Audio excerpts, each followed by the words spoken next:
si Vandolph. Vandolph, nakita ka dito nung Sunday. Ginebra fan ka talaga, no? Siyempre, Ginebra to eh. Bakit Ginebra fan?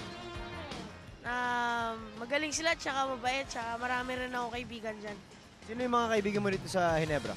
Si Gayoso, tsaka si Tito Joworks. Pero sino yung paborito mong player dito sa lahat ng mga players na Ginebra? Sa ngayon, si Loxin. Si Noli. Lagi nag-aaya ko sa school eh. Uy, Noli, halika nga rito. Tumabi ka muna dito sa... Ikaw daw idol niya eh. Idol ko rin tong, galing umarte eh. Tamo, idol ka rin daw niya.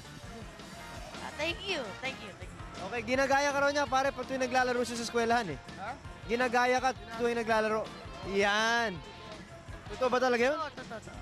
Sige, maraming salamat, Noli. Okay. Anyway, tatanong ko lang sa'yo, being a very big Ginebra fan, ano yung, syempre, sigurado, malungkot ka nung linggo, ano? Sabi ko, okay lang yun. Tsaka, alam ko naman, babanat yan.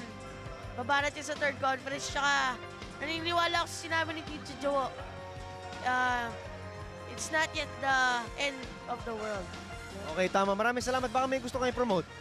Yung Packers po, ipapalabas na po. Hindi naman ipapalabas, ipapakita na yung trailer. Sana naman mo magustuhan ninyo. Okay, maraming salamat. We're gonna take a break. We'll be back. Battle for third. Third quarter po, right after this break.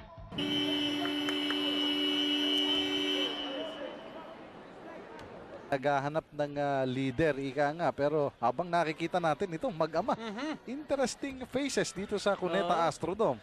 Kahit yung pinakapopular ay nanonood ng popular, pinakapopular na libangan sa Pilipinas, ang basketball. Yan po si Dolphy at ang anak niyang si Van Dolphy nandito, nanonood. Nakaupo sila sa bahagi ng Ginebra. Oh, meron ding mag-ama ron, pero parehong naka-uniforme. Oh, yun. At hindi nagpapatawa yung dalawang yan.